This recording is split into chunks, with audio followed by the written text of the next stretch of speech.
नमस्कार मंडळी, नवीन ब्लॉगमध्ये तुम्हा सगळ्यांचं खूप खूप स्वागत। आज मी पुन्हा एकदा आले माझ्या गावी। खरं तर शिमग्याच्या वेळेस जे ब्लॉग केले होते ते तुम्हाला सगळ्यांना खूप आवडले आणि म्हणून मग मी तेव्हाही सांगितलं होतं की मी पावसात आमचं गाव आणखीन बघण्यासारखं आहे आणि खरं तर तुम्ही त्याची झलक मागे बघू शकताय।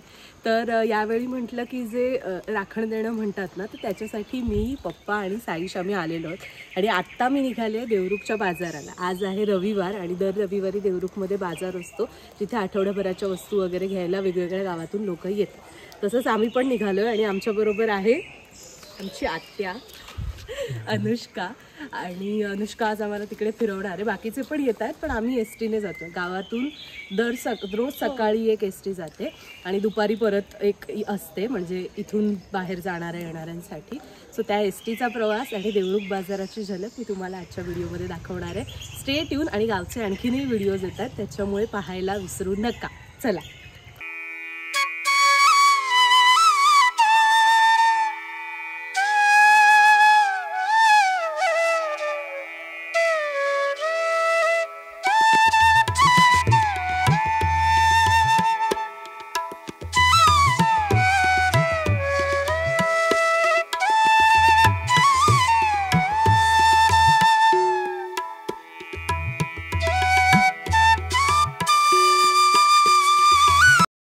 आता आलो आहोत आम्ही। हे आहे देवरुखचं एसटी स्टँड आणि इकडे हे दत्त मंदिर आहे। हे साईश आणि अनुष्का। चला दाखवते तुम्हाला। तर मंडळी, देवरुख एसटी स्टँडच्या बाहेर पडताच तिथूनच हा देवरुखचा बाजार सुरू होतो। इथे अगदी छोट्यातल्या छोट्या गोष्टीपासून ते तुम्हाला हव्या असलेल्या मोठ्यातल्या मोठ्या गरजेपर्यंतच्या अनेक वस्तू विकण्यासाठी उपलब्ध असतात। भाजीपाला म्हणा, फळं म्हणा, अगदी प्लॅस्टिक्स म्हणा, कारण आता पावसाळ्याचा सीझन चालू आहे, तर शेतामध्ये काम करताना जे प्लॅस्टिक अंगावर घेतलं जातं रेनकोट स्वरूपात, किंवा ह्या अशा लोणच्याच्या बरण्या म्हणा किंवा मसाले साठवून ठेवण्याच्या बरण्या म्हणा, जी म्हणाल ती गोष्ट तुम्हाला या बाजारामध्ये दिसून येते। इथे पुढे गेल्यावरती तुम्हाला अगदी ताज्या भाज्या किंवा पुढे अजून एक जे मच्छी मार्केट आहे, फिश मार्केट आहे, तिथे तुम्हाला खारवलेली सुकी मासळी किंवा ओले मासे हे सगळं सुद्धा दिसून येतं। आणि इथे बाजूच्या आजूबाजूच्या अनेक गावांमधून अनेक जण रविवारी खरेदीसाठी येतात आणि मग आठवड्याभरासाठीचं जे सामान आहे ते घेऊन पुन्हा ते आपापल्या घरी परततात। आता खरं सांगायला गेलं तर मी सुद्धा डोंबिवलीला राहते, त्याच्यामुळे कितीही मुंबई नाकारली तरी शहरीकरण डोंबिवलीचंही झालेलं आहे। त्याच्यामुळे ज्या ज्या गोष्टी आपल्याला लागतात त्या त्या अगदी हाकेच्या अंतरावर असलेल्या दुकानातून आपण घेऊन येऊ शकतो। अगदीच आपल्याला घराबाहेर पडण्याचा जरी कंटाळा आला तर झेप्टो आहे किंवा बाकी ब्लिंकिट आहे, अशा वेगवेगळ्या सुखसुविधांनी आपण इतके आळसावलेलो असतो की आपल्याला वस्तू आणणं ही काही वेगळी प्रोसेसच माहीत नाहीये, किंवा माहीत असली तरी ती करावी लागते, इतकं काही आपल्यावरती अडलेलं नसतं। पण अशा ठिकाणी म्हणजे विशेषतः गावी गेल्यावरती देवरुख बाजाराचं हे शूटिंग करत असताना मला तुम्हाला हे शूटही करून यासाठी दाखवावंसं वाटलं, कारण अशा पद्धतीने मार्केटमध्ये फिरण्याचा अनुभव मी स्वतः सुद्धा कित्येक महिने घेतलेला नाहीये। त्याच्यामुळे मी तुम्हाला तो वेगळा दाखवावा किंवा प्रत्येकालाच तो माहीत असेल असं नाही, म्हणून मी म्हटलं की तुम्हाला या माध्यमातून का होईना एक बाजार कसा भरतो, तिथे काय काय वस्तू असतात ह्याची एक झलक दाखवावी, आणि त्याचाच हा छोटासा प्रयत्न आहे। खरं बघायला गेलं ना तर मी आजच एक छोटीशी ओळ कुठेतरी वाचली होती का, इंस्टाग्रामची पोस्ट होती की त्याच्यामध्ये असं लिहिलं होतं की ऑनलाईन जगामध्ये सगळ्या गोष्टी इतक्या सहज झालेल्या आहेत, पण त्याचा मागचा जो आधीचा हेतू होता की बाजारात का जावं, तिथे तुम्हाला चार लोकांशी बोलता येतं, तुम्हाला व्यवहार कळतो। अगदी कोथिंबिरीची जुडी किती रुपयाला घ्यायची, जे मी आत्ता घेताना बरीच घासाघीस केली होती बरं का। कोथिंबिरीची जुडी कितीला घ्यायची, त्यामध्ये किती पैसे आपल्याकडे शिल्लक ठेवायचे, मग किती पैसे किती कुठल्या कुठल्या गोष्टींमध्ये विभागून द्यायचे, ह्या सगळ्याची जाणीव आपल्याला होते। आणि काहीच नाही ना तर निव्वळ सूर्यप्रकाशात एक साधारण निसर्ग, आजूबाजूला सजीव माणसं गाड्या फिरत नसताना चालण्याची, बोलण्याची, वावरण्याची संधी आपल्याला मिळते. त्यासाठी अशा प्रकारचे मार्केट्स किंवा अगदी साधं ग्रोसरी शॉप, दुकान, किराणा मालाचं दुकान इथे जरी जाणं गरजेचं आहे.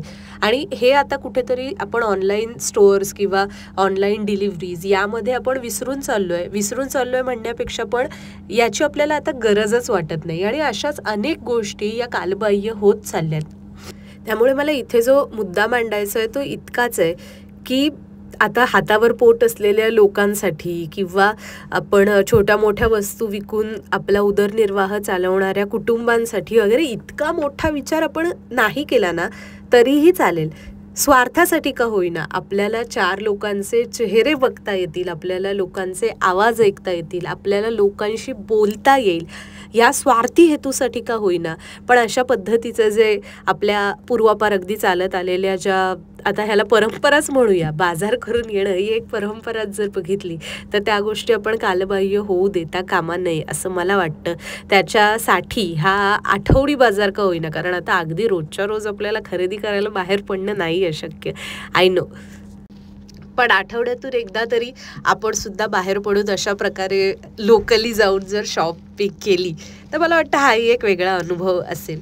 बरं, आम्ही इथून आता काय काय घेतलं सांगायचं तर मी आठवडाभर साधारण गावी होते. म्हणजे शुक्रवारी आम्ही निघालो आणि नेक्स्ट वेनसडेपर्यंत आम्ही पोहोचलो होतो. सो इथे गेल्यावरती इथे मुंबईला आणण्याच्या, डोंबिवलीला आणण्याच्या वस्तू म्हणजे हा सुका जो जवळा म्हणा किंवा वाकट्या म्हणा, बोंबील म्हणा, या सगळ्या गोष्टी. अर्थात मी इथे गेले नव्हते कारण मी खात नाही. माझे पप्पा आणि हे जे बाजूला आहेत ते आप्पा, म्हणजे पप्पांचे काका, माझे ते आजोबा लागतात. तर त्यांनी जाऊन ते सगळं आणलं. इथे असे खारवलेले मासे वगैरे होते. मी ते शूटसाठी पण गेले नाही, मी बाजूला उभे होते. आणि हे सगळं मी मगाशी जे सांगितलं ना तुम्हाला की बाजारात काय काय मिळतं, त्यातली एक मला फार इंटरेस्टिंग वाटलेली गोष्ट म्हणजे ना, हे जे कलमं लावतात किंवा रोपं लावतात ना, त्याची बियाणी पण अगदी छोट्या छोट्या प्लॅस्टिक बॅग्समध्ये इथे अवेलेबल होती विकायला. त्यातलं पण आम्ही 1-2 गोष्टी बघणार होतो. त्याच्यानंतर इथे एक सुपर मार्केट पण आहे. म्हणजे जे काही प्रोडक्ट्स, आता समजा मसाले किंवा आता ह्यातले पण बहुतांश जे प्रोडक्ट्स आहेत ते लोकलच होते. म्हणजे त्याला सुपर मार्केट असं स्वरूप जरी दिलेलं असलं तरी हे जे मसाले आहेत ते काही फार म्हणजे इंटरनॅशनल अशा लेवलचे नव्हते. ते तिथल्या लोकल काही बचत गट असतील, महिलांचे गट असतील, त्यांनी बनवलेले होते. ते सगळं घेतलं. आठवड्यात 2-3 दिवस मी कुकिंग करणार होते, त्याच्यासाठीचे पण गोष्टी थोड्या थोड्या खरेदी केल्या आणि मग आम्ही घरी जायला निघालो. घरी जाताना आम्हाला कोण भेटलं ते मी आता तुम्हाला दाखवणार आहे. बघा, ओम ना, हा ओम ना, तू हाय कर, हाय कर, हाय कर, हाय.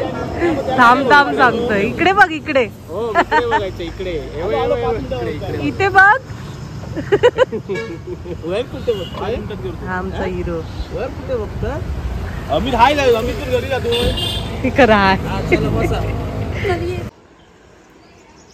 काय आणलं पव्या काका? नारळ. ह्याने बघ काय आणला नाही. केळीची पानं आज जेवायला.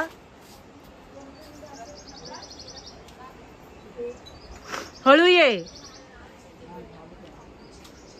आमच्या घराच्या खालीच आहेत केळीची झाडं वगैरे.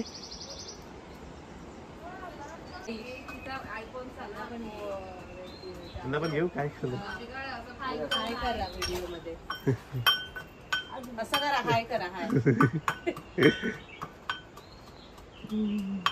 अण्णा आप्पा